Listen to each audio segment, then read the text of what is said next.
Muy bien, quiero pedirles entonces que abran su libro de Restaurado en la página 29.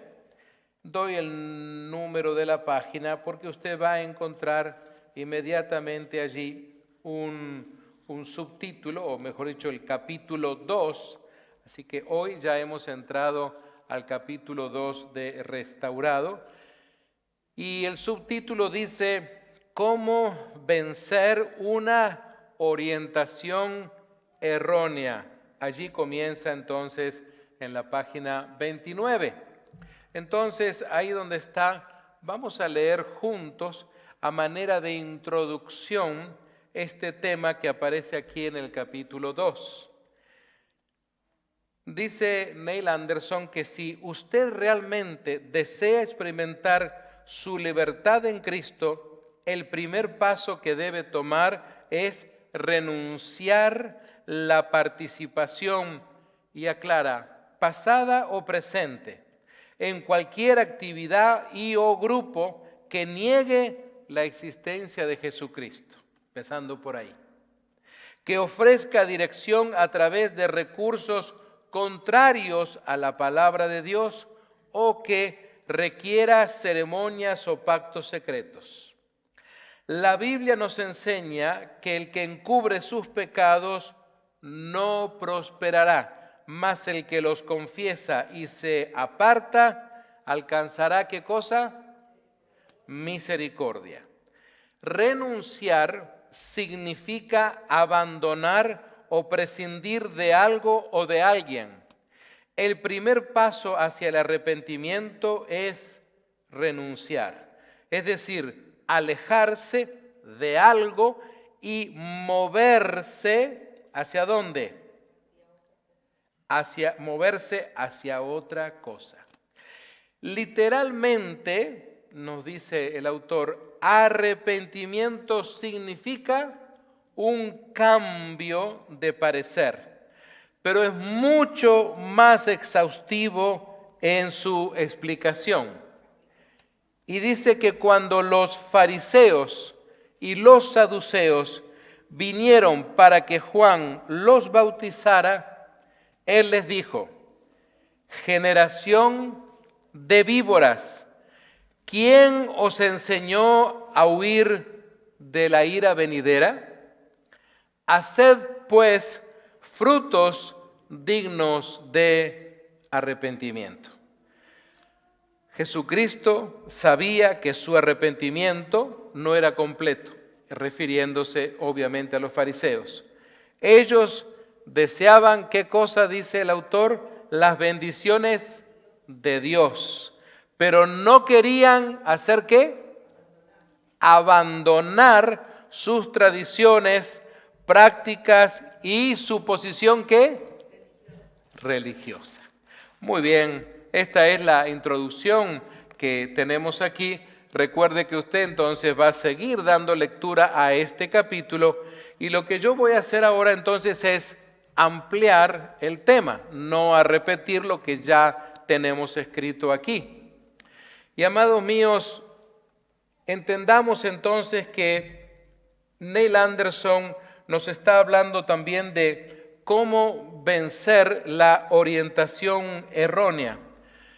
El concepto de morir al yo se encuentra en todo el Nuevo Testamento, en muchos pasajes, aún cartas del apóstol Pablo trata este tema de morir al yo, a nuestro ego, a nuestro orgullo.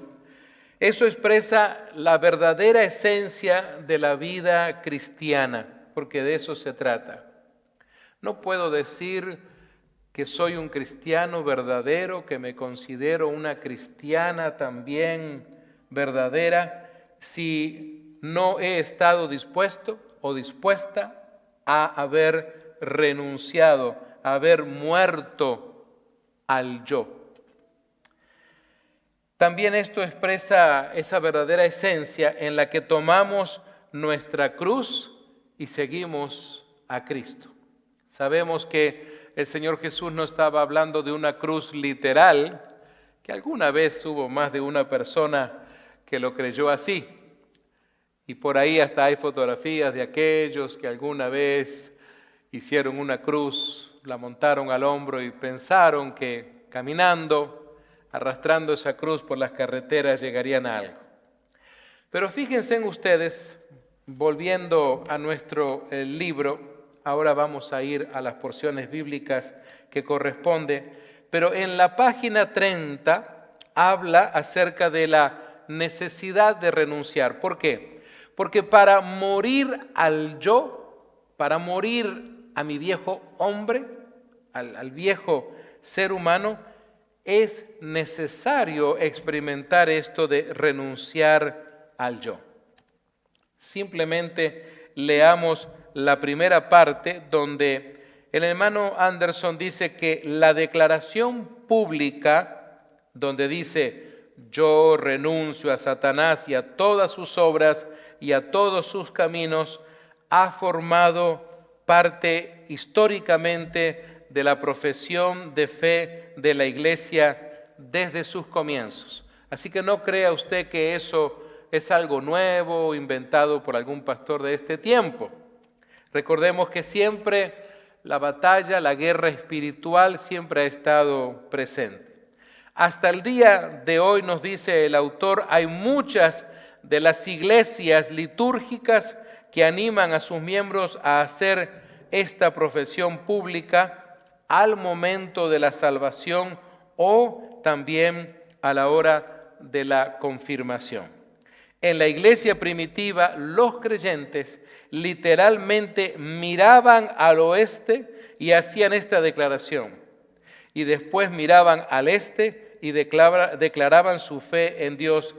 Sin embargo, esta es una declaración que dice nuestro hermano Neil, es genérica. Para que el arrepentimiento pueda ser completo, se debe renunciar a toda obra y camino de Satanás. Tal vez alguien dirá, a ver, Pastor Roberto, yo no he andado en esas cosas. He estado en el mundo, sí, he hecho cosas que no tenía que hacer, pero no, nada que ver con Satanás. Recuerde que mientras hemos estado en el mundo sin Cristo, obviamente al único que agradábamos era a nuestro enemigo, a nuestro adversario, a Satanás. Esa es la realidad. Así que entonces, morir a este asunto de morir al yo, necesitamos entenderlo desde la perspectiva juanina, es decir, desde la perspectiva en la cual Jesús tiene un encuentro, una noche tal vez, con un sacerdote, y Juan en el capítulo 3 lo explica muy bien. Recordemos que morir a sí mismos es parte de lo que es nacer de nuevo. Usted ha escuchado inclusive la frase en inglés born again, nacer de nuevo.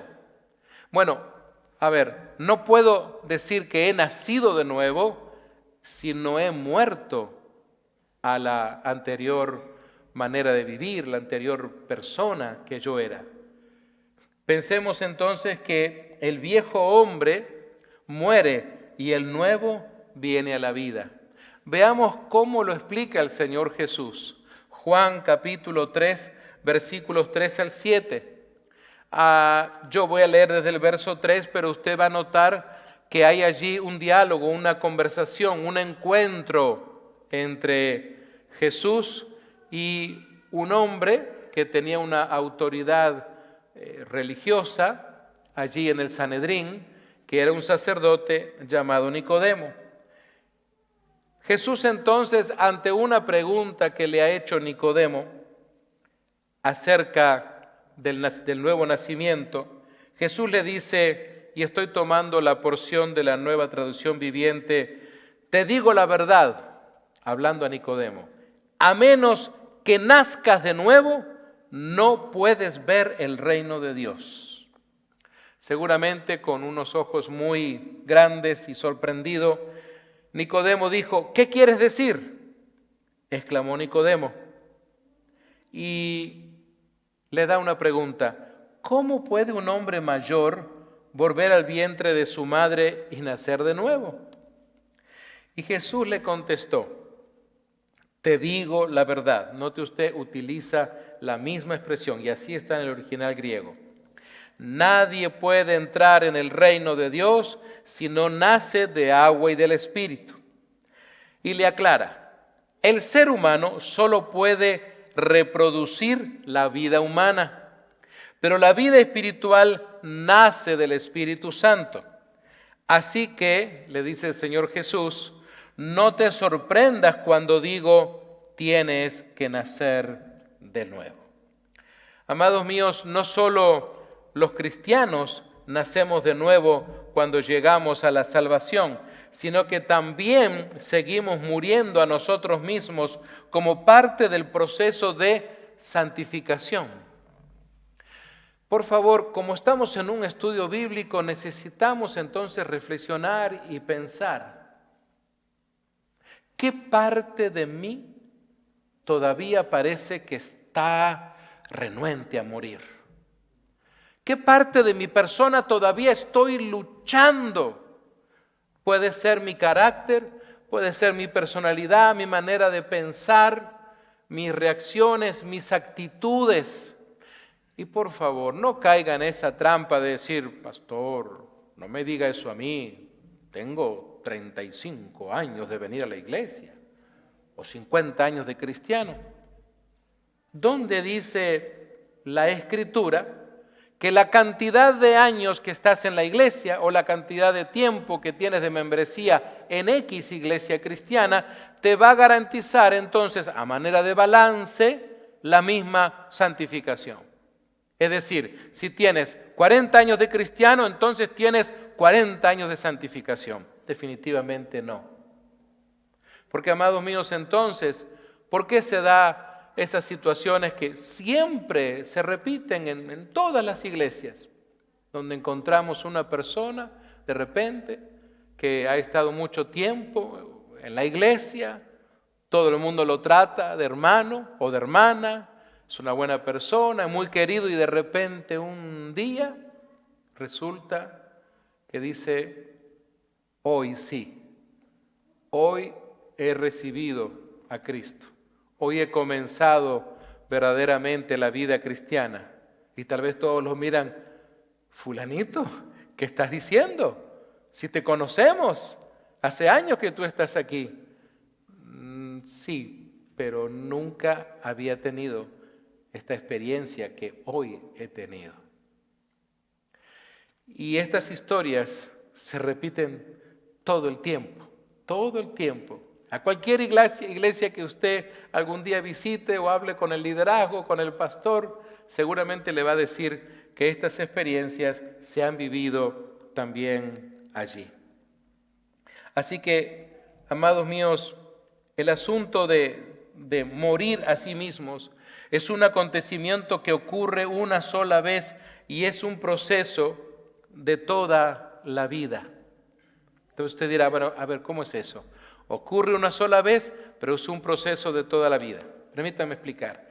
Ocurre una sola vez ese momento, a veces llamamos encuentro, ese momento del arrepentimiento, pero constantemente sabemos que hay una lucha, porque el viejo hombre o la vieja mujer, como lo quiera obviamente ver usted, va a estar luchando dentro de nosotros.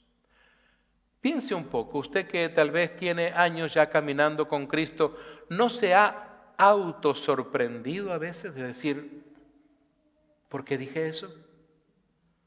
¿Por qué reaccioné así? Ay, ¿por qué le dije eso a esa persona? No me diga que eso solo me pasa a mí. A todos nos pasa. En mayor o menor medida, pero nos pasa.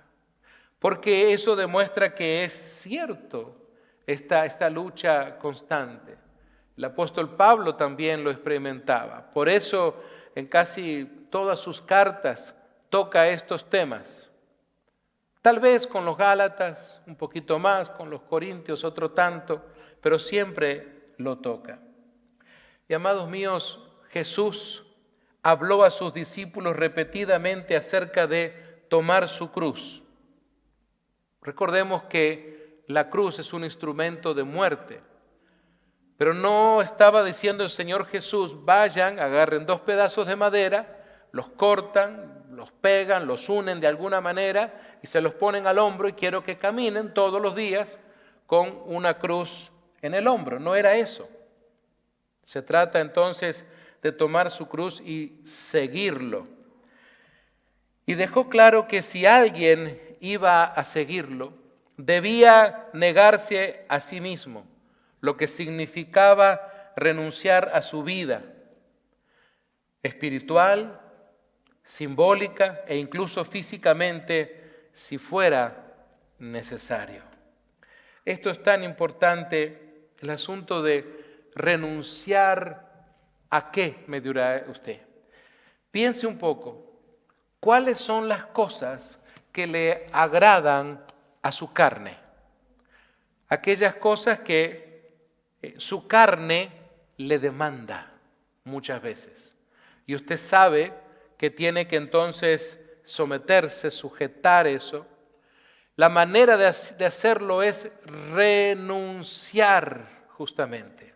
Esa oración constante de renunciamiento, de rechazar ese deseo, esa tentación que vino a tu mente en cualquier momento. Mientras estabas conduciendo, mientras estabas en el trabajo, en la oficina, donde sea. Este hecho que justamente estamos hablando era como un prerequisito para ser un seguidor de Cristo. Él proclamó que al intentar salvar nuestra vida terrenal, resultaría en perder nuestra vida en el reino. Es decir, en definitiva, el Señor Jesús nos está diciendo, tú no puedes tener 2 vidas a la misma vez. No puedo tener mi vida con el mundo, mi relación con el mundo, una vida donde hago lo que le agrada a mi carne y la otra parte de mi vida ponerla en el reino de Dios. No puedo estar en los dos. No puedo estar en el reino de las tinieblas y en el reino de la luz, en el reino del mundo y el reino del Señor. Mis amados, una cosa que necesitamos entender es que aquellos que dieran sus vidas por amor a su nombre, nos enseñaba el Señor Jesús, encontrarían la vida eterna. Quisiera que tomen, por favor, nota en Mateo 16. Vaya conmigo a Mateo 16, si es tan amable, y vamos a leer esa porción porque considero que en este estudio bíblico nos va a hacer mucho bien entender lo que el Señor Jesús está diciendo allí. Repito, Mateo, capítulo 16 y versículo 24. Vamos a ir, tal vez si podemos, quieren, Mateo, capítulo 16, Matthew 16, 24 y 25. Dígame amén cuando usted haya encontrado esa porción de Mateo 16, versículo 24. Entonces Jesús dijo a sus discípulos, si alguno quiere venir en pos de mí, niéguese a sí mismo y tome su cruz y sígame. Porque todo el que quiera salvar su vida, la perderá. Y todo el que pierda su vida por causa de mí, la hallará. Tal vez alguien dirá, entonces, ¿será algo como literal? Bueno, en algunos momentos de la historia, sí, del cristianismo, estas cosas ocurrieron así.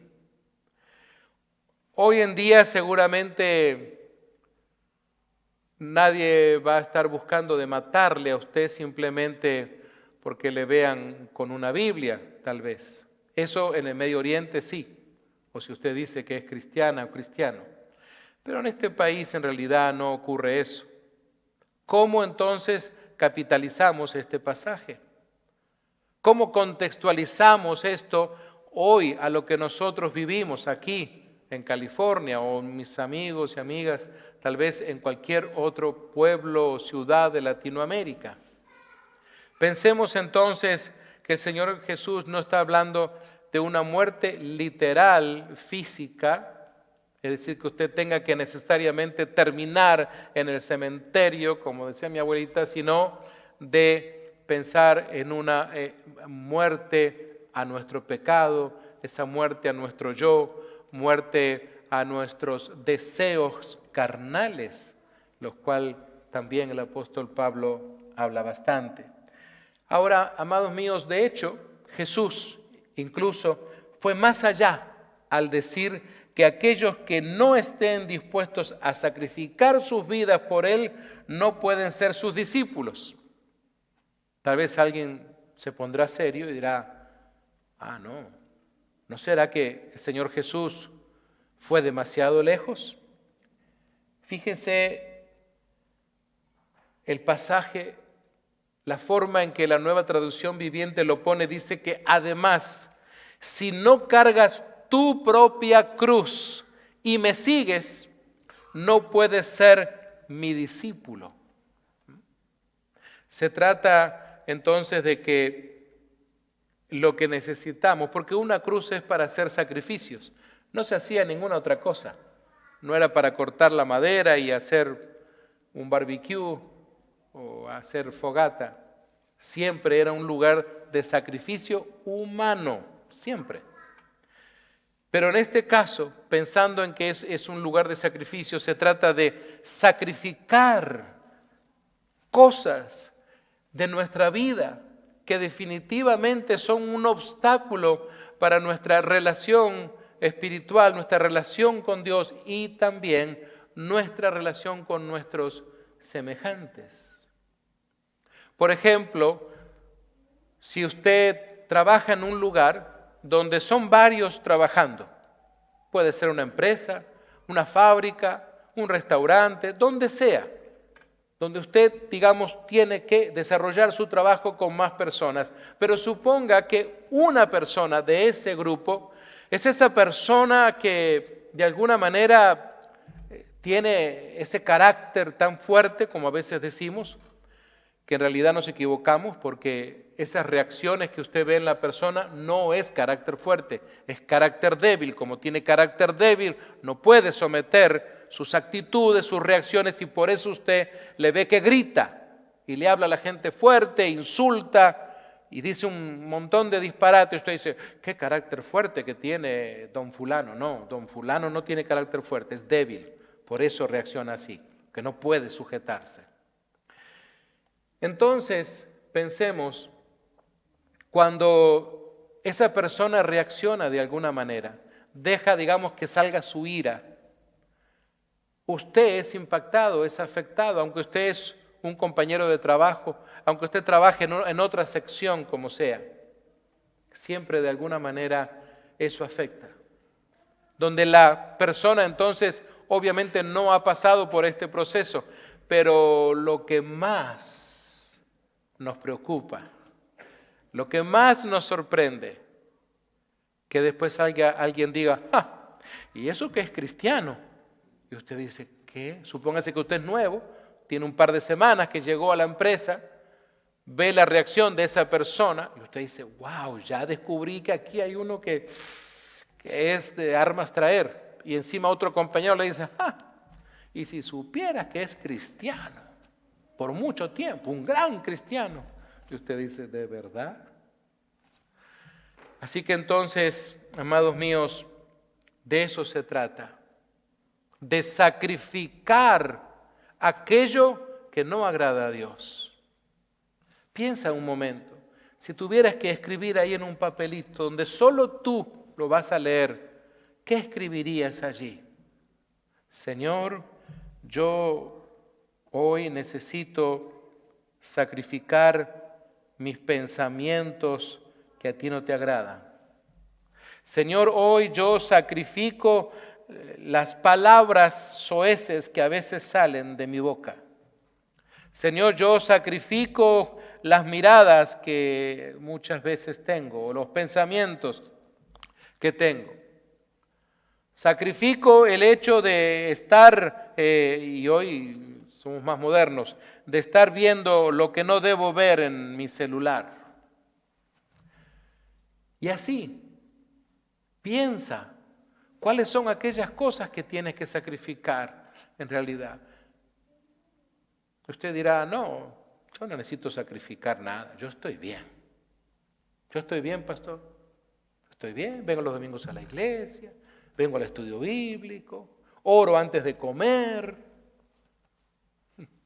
Pero amados míos, pensemos entonces, si no sacrificamos aquellas cosas que están molestando, perjudicando nuestra relación con Dios, ¿cómo cree que vamos a tener una buena relación con Dios si tampoco tenemos una buena relación con nuestros semejantes?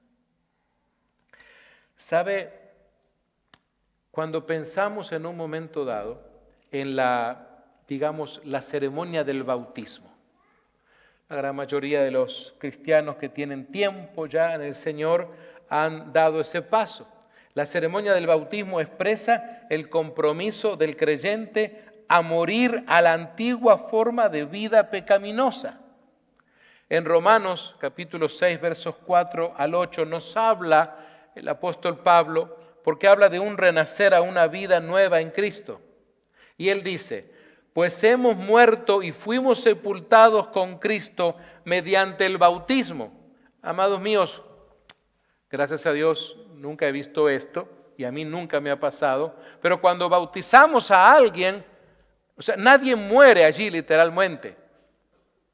Pero ese momento cuando tú fuiste bautizada o bautizado, entonces de bajar al agua y salir, aunque usted lo vea como algo muy simbólico, vamos a decir, pero eso expresa ese momento de morir al viejo hombre, y cuando tu cuerpo sale, que sale mojado obviamente, entonces sales a esa nueva vida, es ese renacer, es ese born again, es ese volver a nacer, ese nuevo nacimiento del cual el Señor Jesús le estaba explicando en Juan capítulo 3 a Nicodemo.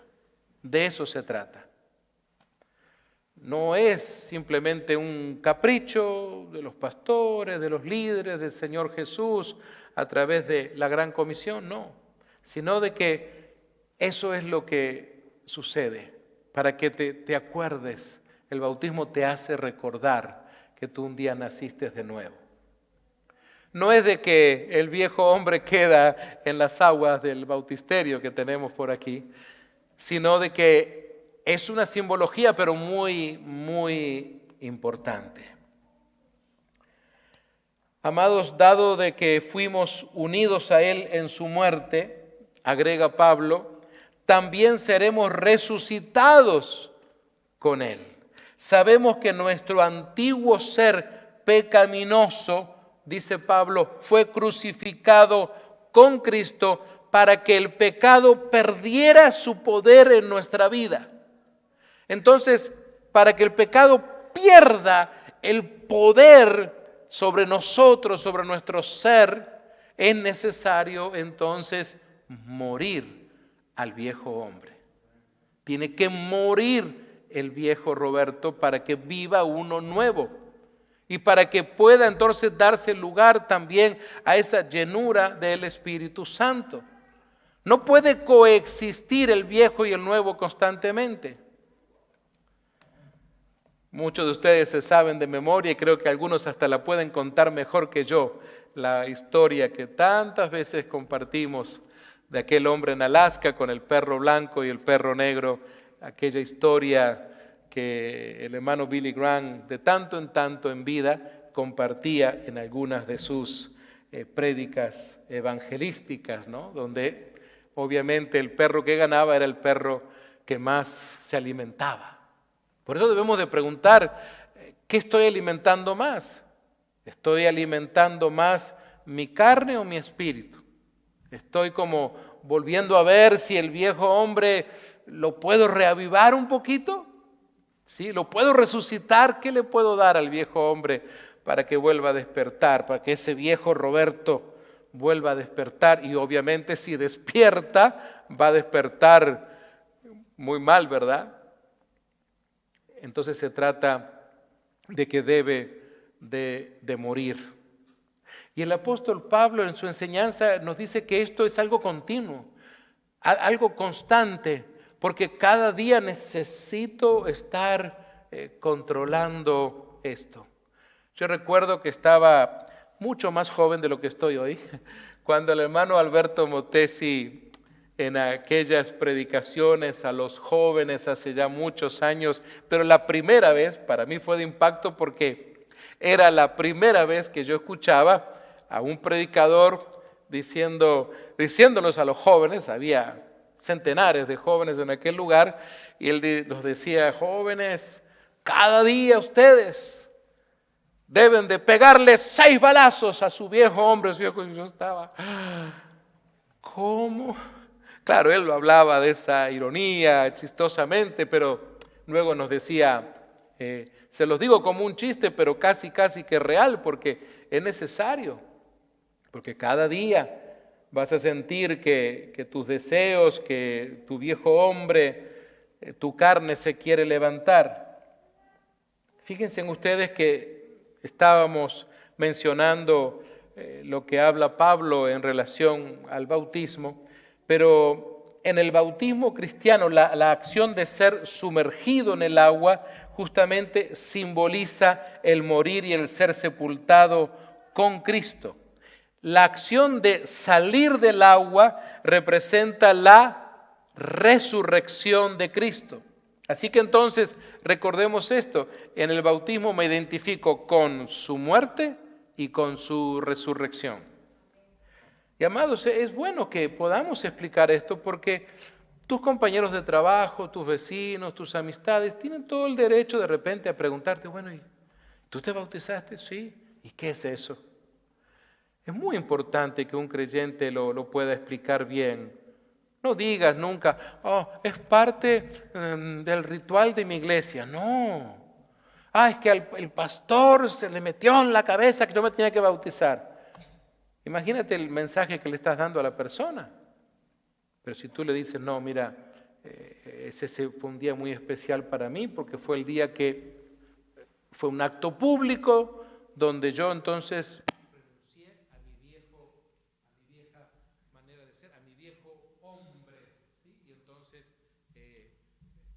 es el momento donde renuncié o mejor dicho, morí al viejo hombre y volví a resucitar. Aquí murió un micrófono y nació otro. Está bien. Muy bien. Fíjense en que Pablo, cuando escribe a los hermanos en Gálatas, no sé si Jonathan, este micrófono nos está ayudando a nuestros hermanos que están en las redes sociales. ¿Estamos bien? Qué bueno. Fíjense en ustedes que en Gálatas 2:20 dice: mi antiguo yo ha sido crucificado con Cristo, ya no vivo yo, sino que Cristo vive en mí. Así que vivo en este cuerpo terrenal, confiando en el Hijo de Dios, quien me amó y se entregó a sí mismo por mí. Vamos a ir un instante a la página 31 para que ustedes vean cómo se conecta esto, porque yo lo que estoy haciendo siempre es una ampliación de lo que ya ustedes han leído o van a leer. En la página 31 habla allí de las fuerzas demoníacas en acción. El apóstol Pablo, dice el hermano Neil Anderson, advirtió y dijo: pero el Espíritu dice claramente que en los postreros tiempos algunos apostatarán de la fe, escuchando a espíritus engañadores y a doctrinas de demonios. Estoy en la página 31. Con respecto a estos últimos días, Jesús dijo: porque se levantarán falsos cristos y falsos profetas y harán grandes señales y prodigios, de tal manera que engañarán, si fuere posible, aún a los escogidos. Fíjense en ustedes que entonces Pablo explica allí en Gálatas justamente el proceso de morir a sí mismo como alguien que ha sido crucificado con Cristo, y ahora Pablo ya no vive, sino que Cristo vive en él. De eso se trata. Eso es lo que Pablo quiere que justamente los hermanos en Galacia entiendan. Que ya no vivan ellos, que ya no sean ellos, sino que sea Cristo en ellos. Una de las cosas que seguramente usted ha escuchado aquí en este púlpito decir es: ¿qué haría el Señor Jesús si estuviera en mi lugar? Suponte que mañana tienes una reunión importante. Suponte que vas a conversar, no sé, con tu jefe, o que vas a tener una conversación familiar, un tema importante, el que sea. Pero, tú como cristiana, como cristiano, ¿cómo puedes tener la seguridad de que va a ser una buena conversación? Que se van a tomar allí buenas decisiones, sean familiares o laborales. Si tú justamente le dices: Señor, quiero que tú estés en mi lugar. Quiero, o decir, quiero yo decir lo que tú dirías si estuvieras en mi lugar. ¿Qué harías tú, Señor Jesús, si estuvieras en mi lugar? Si mañana tienes que de repente coordinar algo, tal vez supervisar algo, lo que sea que hagas. Señor, ¿qué harías tú en mi lugar? Hasta para cada acto de tu vida, hasta para los más sencillos actos, incluso cuando te montas al volante de tu vehículo. Y qué importante es que digas: Señor, ¿cómo conducirías tú este vehículo? Tengo que ir a tal ciudad, voy a conducir tantos minutos, tantas horas. Tal vez alguien dirá: pastor, usted la está exagerando. Pero ¿cómo te gustaría conducir? ¿Como el Señor Jesús? ¿O simplemente a tu manera? Amados míos, la vida antigua de Pablo, con su inclinación al pecado y a seguir los caminos del mundo, él dice, está muerta. Y el nuevo Pablo es la morada de Cristo que vive en él y por él. Pregúntate, ¿tu vida, tu persona es la morada de Cristo? Yo no le estoy preguntando: pastor, ya mire, que yo recibí a Cristo un día o yo me bauticé. La pregunta es: ¿vive Cristo en ti? A ver, explíquese. Bueno, de esta manera, las personas que te ven a ti en tu trabajo, en la oficina, donde sea que tú trabajas, tus compañeros, tus jefes o tus empleados, tal vez tú eres alguien que tienes gente a tu cargo, la gente en el supermercado donde vas a hacer las compras para los víveres, los alimentos para el hogar tuyo, la gente que te ve al fin y al cabo, cuando te ven pueden decir: este es cristiano, esta es cristiana. Miren, seguro que Jesús sería así.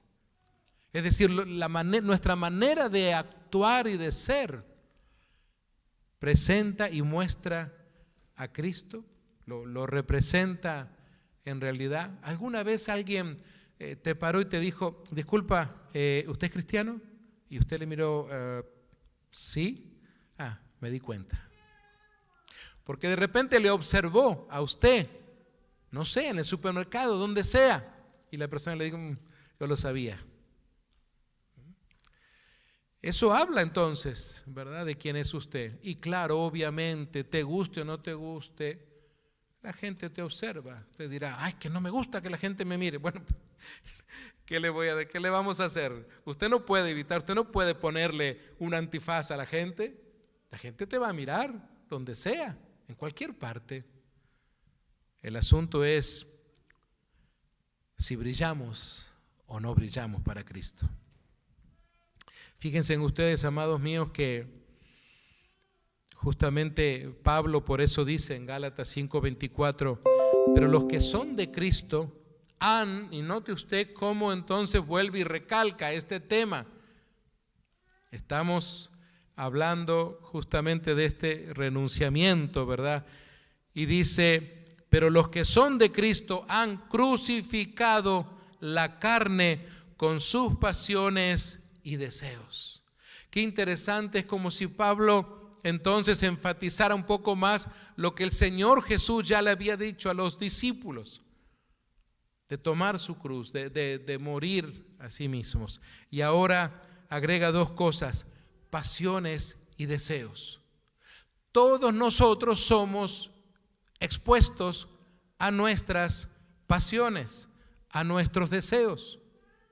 Algunos más, otros menos, pero siempre algo de eso va a suceder. ¿Qué tanto control de tus pasiones y de tus deseos estás teniendo? Donde una vez estuvimos tras los placeres egoístas, ahora con la misma pasión vamos en búsqueda de lo que agrada a Dios. ¿Alguna vez practicaste seguramente el egoísmo? Piensa entonces en esto: morir al yo, que es el tema de hoy también, nunca se describe en las Escrituras como algo opcional en la vida cristiana. No es opcional. No puedes pensar, que la hermana fulanita lo haga. Ella sí puede, tiene tiempo, la hermana no trabaja, está jubilada. No es así, eso no trabaja así. No es opcional. Esto es para todos nosotros. Es la realidad del nuevo nacimiento. Nadie puede venir a Cristo a menos que esté dispuesto a ver a su antigua vida crucificada con Cristo y empiece a vivir de nuevo en la obediencia a Él. Le hago una pregunta.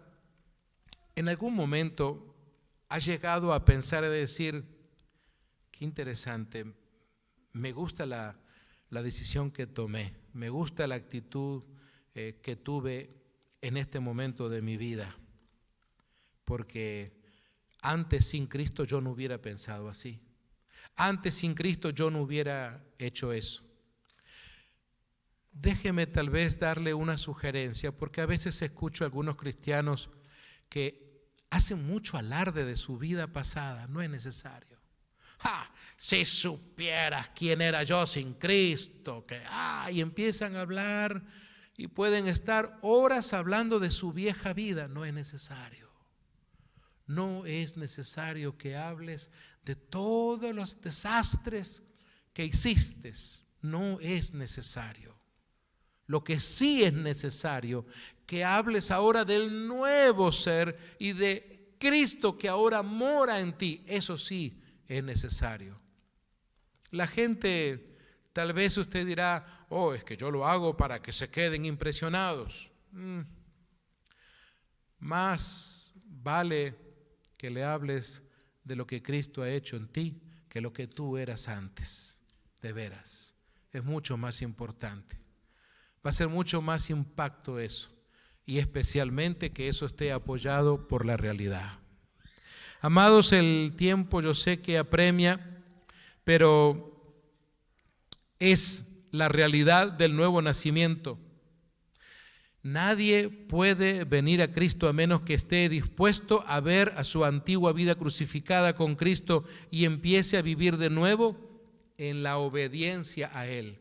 Porque morir al yo implica ahora, al nacer de nuevo, obedecer a Jesús. De eso se trata. No se trata de que he nacido de nuevo, pero sigo haciendo lo que se me da la gana. No, he nacido de nuevo y me someto a obedecer al Señor Jesús, y para eso es que estudiamos la Escritura. Recordemos que Jesús describe a los seguidores tibios que intentan vivir parcialmente en la vida antigua y parcialmente en la nueva, como aquellos a quienes Él va a escupir. Pastor, ¿eso dice la Biblia? Lea conmigo Apocalipsis capítulo 3, versículos 15 y 16. Yo sé que el tiempo apremia, el tiempo se nos ha ido, pero por favor, márquenlo en su Biblia. Lo que usted está leyendo allí en Apocalipsis capítulo 3, el versículo 15 y 16, es lo que el Señor Jesús le está diciendo a una iglesia. Son cristianos, son creyentes. Él no le está hablando a fariseos, no le está hablando a... No, le está hablando a creyentes, gente que estaba en una iglesia como usted y yo. Esa condición de la cual habla Jesús, esa condición tibia caracterizó a esa iglesia, porque cuando usted lee Apocalipsis 3, versículo 15, lo que va a encontrar es el mensaje de Jesucristo a la iglesia de la Odisea, así como a muchas iglesias de hoy también. Creo que uno de los problemas que tenemos en el cristianismo de hoy, tan moderno muchas veces, es por la tibieza. Yo veo la tibieza inclusive en los púlpitos, cuando parece ser que hay temor de hablar o de predicar contra el pecado. Mejor es traer temas de que todo está bien, de que tú eres una buena persona, de que vas a ser un hombre exitoso, sigue adelante, Dios te tiene en su mano poderosa y todo va a estar bien. Don't worry, everything will be all right. Es muy linda la canción, no digo que no, pero no podemos estar siempre con ese mensaje. Ay, pastores, que hay que ser motivacional. Es que las personas no van a ser salvas por un mensaje motivacional, van a ser salvas si entienden entonces el mensaje en contra del pecado justamente que viven, para que entonces el Espíritu Santo, que es el que redarguye, lleve a la persona a entender que necesita que arrepentirse y morir a la vieja persona. Ser tibio es un síntoma de la falta de voluntad para morir al yo y de vivir para Cristo. De eso se trata. Por eso es que el Señor Jesús, y hay otras versiones que también habla, te vomitaré de mi boca. Morir al yo no es una opción, repito, para los cristianos. Y usted dirá, bueno, ¿y qué es? Amados míos, es una elección que nos lleva a la vida eterna. Es una elección, una decisión que te va a llevar entonces a la vida eterna. Por favor, vaya conmigo a la página 35 de nuestro libro de discipulado, si es tan amable. Página 35 de nuestro libro de devocional. Y vamos a leer juntos. A mis amigos y amigas en las redes sociales, si usted ya tiene el libro, estoy en la página 35 donde dice oración. Simplemente quiero que juntos podamos decir esta oración como un ejemplo, vamos a decir, como una práctica esta noche. Pero después usted entonces, cada vez que lo recuerde, podrá orar a su manera, pero quisiera por lo menos darle una idea. Ahí donde está, vamos a leer juntos la oración de la página 35, que inicia de esta manera. Querido Padre Celestial, estás presente en este lugar y en mi vida. Puede decirlo con voz alta y conmigo. Solo tú eres omnisciente, todopoderoso y omnisciente, y te adoro solo a ti. Declaro que dependo de ti, porque apartado de ti nada puedo hacer. Decido creer tu palabra, la cual enseña que toda potestad en el cielo y en la tierra pertenece al Cristo resucitado. Y al estar vivo en Cristo, tengo autoridad para resistir al diablo y someterme a ti. Te pido que me llenes con tu Espíritu Santo y que me guíes a toda verdad. Te pido tu total protección y dirección mientras busco conocerte y seguir tu voluntad. Te lo ruego en el poderoso nombre de Cristo Jesús. Amén. Y mis amados, tengamos, si va a dar una palma de alabanza, déla fuerte al Rey de Reyes y Señor de Señores. Por favor, usted lo tiene allí en su ejemplar, en su libro, para que de repente lo pueda hacer, lo pueda decir y ayudarse entonces cada día a orar de esa manera. Usted dirá, ¿y por qué hizo la oración así? Que todos le sigamos, porque es parte de nuestro aprendizaje. Cuando ya usted entonces lo hizo parte de su estilo de vida, usted cada día va a poder orar de esta manera. Nos va a ayudar tanto a luchar con nuestro viejo yo. Nos va a ayudar a luchar con la carne, con la soberbia, con el egoísmo, con el orgullo. Estamos en un tiempo donde el orgullo está haciendo estragos en los matrimonios, el egoísmo está haciendo estragos también en la familia, y podríamos seguir enumerando tantas cosas. Así que, amados míos, a ustedes en la casa y a mis amigos y amigas en las redes sociales, trate de leer el resto de la unidad que yo no he leído acá, sino que he hecho una ampliación, y cada vez que pueda recuerde orar, clamar al Señor con este énfasis. Ahí donde está, que Dios les bendiga. Recuerde, el próximo domingo nos vemos aquí en este mismo canal a la 1 en punto de la tarde, horario de California. Un fuerte abrazo, que Dios les bendiga a cada uno de ustedes. Y mis amados, ahora que